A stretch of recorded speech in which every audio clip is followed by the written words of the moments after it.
ভারত থেকে পুশিন হচ্ছে, সেটা ফিজিক্যালি ঠেকানো সম্ভব নয়। এটা নিয়ে ভারতের সঙ্গে চিঠি আদান প্রদান হচ্ছে। আমরা বলছি এটি যাতে পদ্ধতি অনুযায়ী হয়।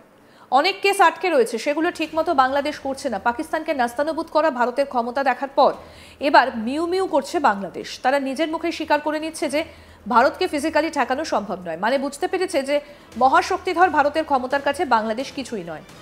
এবার মনে হচ্ছে বাংলাদেশ সরকার ইন্ডিয়ার বশে এসেছে। এই বিষয়ে কি বলছেন বিদেশ উপদেষ্টা বাংলাদেশের তৌহিদ হোসেন, শুনবো। এখানে দুটো প্রশ্ন হলো। এক হলো যে শেখ হাসিনার ব্যাপারে আমরা যেটুকু জানিয়েছি সেটা কোনো রিয়াকশন নাই আমাদের কাছে এখন পর্যন্ত।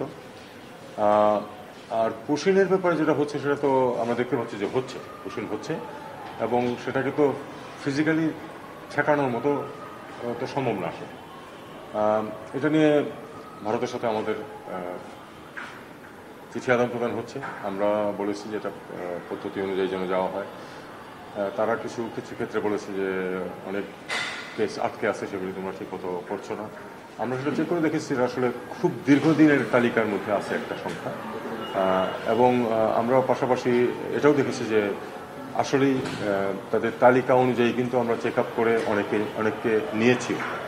কাজেই দুই পক্ষেরই বক্তব্য থাকতে পারে এখানে। আমরা এছাড়া চেষ্টা করছি যে কনসুলার ইস্যুস নিয়ে আমাদের একটা মেকানিজম আছে, সেটাকে ব্যবহার করে এই জিনিসটাকে আমরা একটু নিয়মের মধ্যে নিয়ে আসতে পারি, সেই চেষ্টা করছি। বাংলাদেশের বর্তমানে ভয়াবহ পরিস্থিতি, কেউ কাউকে মানামানি নেই, যে যা পারছে করছে। ইউনূসের আশকারাতে দেশের জিহাদি সংগঠনগুলো এতই মাথাচাড়া দিয়ে উঠেছে যে তারা বাংলাদেশের সব জায়গায় নৈরাজ্য চালিয়ে যাচ্ছে। আর অন্তর্বর্তীকালীন সরকারের প্রধান উপদেষ্টা মোহাম্মদ ইউনূস দেশটাকে বিদেশি শক্তির কাছে বেচে দিতে সব রকমের তোড়জোড় শুরু করে দিয়েছে। আর তাতে করে ইউনূসের বিরুদ্ধে গর্জে উঠেছে দেশবাসী। সকলে দ্রুত দেশের নির্বাচন চায়, আর তার উপর তারা ভারতের বিরুদ্ধে যেভাবে সরব হয়েছে তাতে করে মনে হয়েছে যে তারা ভারত দখল করতে উৎসাহী।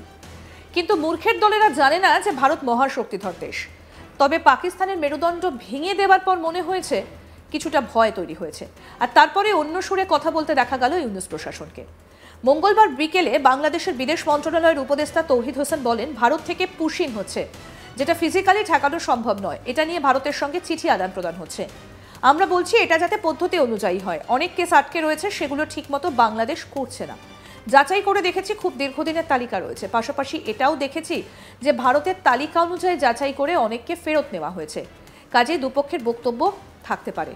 কনসুলের সংলাপ ব্যবহার করে বিষয়গুলোকে নিয়মের মধ্যে নিয়ে আসতে পারি কিনা আমরা সে চেষ্টা করছি। নিয়মিত পদ্ধতিতে যাতে হয় তার জন্য বাংলাদেশ আরেকটা চিঠি দেবে ভারতকে। তারা যে তালিকা দিয়েছে তা যাচাই করে তাদের বাংলাদেশি পেয়েছি, তাদের ফেরত নিয়েছি। প্রতিবাদপত্র নাকি কূটনৈতিক পত্র পাঠানো হবে জানতে চাইলে তৌহিদ হোসেন তখন বলেন, আমরা একটা বস্তুনিষ্ঠ চিঠি পাঠাবো, যেটাতে পদ্ধতির কথা উল্লেখ করব, কনসুলার সংলাপ ব্যবহারের চেষ্টা করব। অনেকদিন এই সংলাপ হয়নি। কি বলছেন তৌহিদ হোসেন, আসুন আরেকবার শুনে।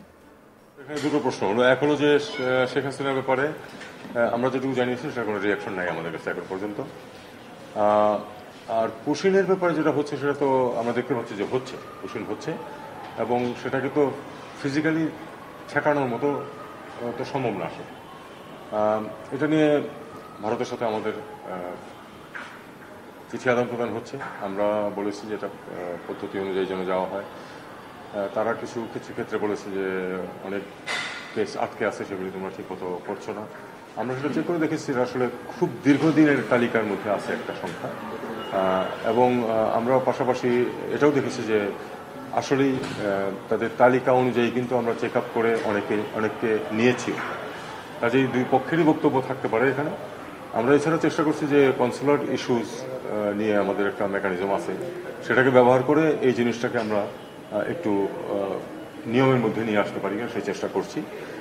আমরা আজকে অথবা আগামীকাল আরেকটা চিঠিও আমরা দেবো এই বিষয়ে, যে আমরা এটা চাই যে নিয়মিত পদ্ধতিতে এই জিনিসটা হোক এবং নিয়মের বাইরে যেন না যায়। বিশেষ করে যেহেতু আমরা এখন দেখা যাচ্ছে যে আমরা তো অনেক ক্ষেত্রেই যেগুলি তালিকা তারা দিয়েছে চেক আপ করে যাদেরকে আমরা পেয়েছি বাংলাদেশে, তাদেরকে আমরা ফেরত নিয়েছি।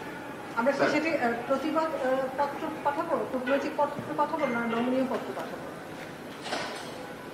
এটা একটা তো কে কিভাবে দেখবেন তার উপরে নির্ভর করবে। আমরা সাবস্টেন্টিভ একটা চিঠি পাঠাবো, যেটাতে কিছু পদ্ধতির কথা আমরা আরেকবার উল্লেখ করবো, এবং আমরা যে মেকানিজম আছে কনসুলার আলাপ আলোচনার, সেটাও আমরা ব্যবহার করার চেষ্টা করব। কনসুলার ডায়ালগ হতে পারে, অনেকদিন হয় নাই, হতে পারে, যেহেতু এখন একটা ইস্যু আছে যেটা আমরা সমাধান চাই, এটাও হতে পারে। সৌদি আরব সহ বিভিন্ন দেশের ভিসা বন্ধ বা কমিয়ে দেওয়া নিয়ে প্রশ্ন করলে তৌহিদ হোসেন বলেন, যে সিদ্ধান্তগুলো আমাদের বিরুদ্ধে নেওয়া হয় তার অনেকখানির জন্য আমরা দায়ী। আমরা আমাদের দেশের মানুষ, আমাদের ব্যবসায়ীরা দায়ী, বিশেষ করে যারা শ্রমশক্তির রপ্তানি করে। মালয়েশিয়ায় তো বাংলাদেশের প্রতি কোনো বিরূপ মনোভাব নেই। আমাদের ঘর সামলাতে হবে এক্ষেত্রে। অনেকের আমার কথা পছন্দ হবে না, একটি ক্ষেত্রে আমাদের অনেক কিছু করার রয়েছে। বাংলাদেশিদের এভাবে যাওয়া তো নতুন নয়।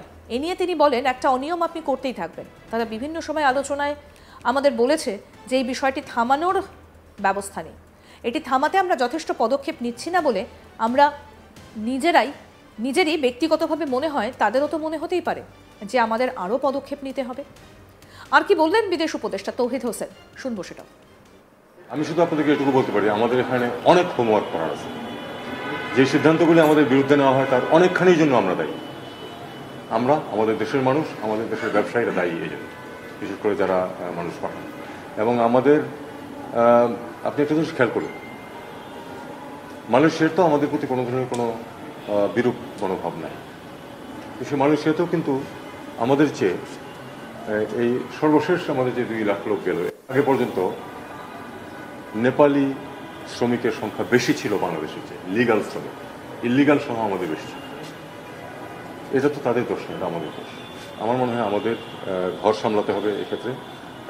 অনেকের হয়তো আমার এই কথা পছন্দ হবে না, কিন্তু আমি ব্যক্তিগতভাবে বিশ্বাস করি যে এই একটি ক্ষেত্রে আমাদের অনেক কিছু করার আছে।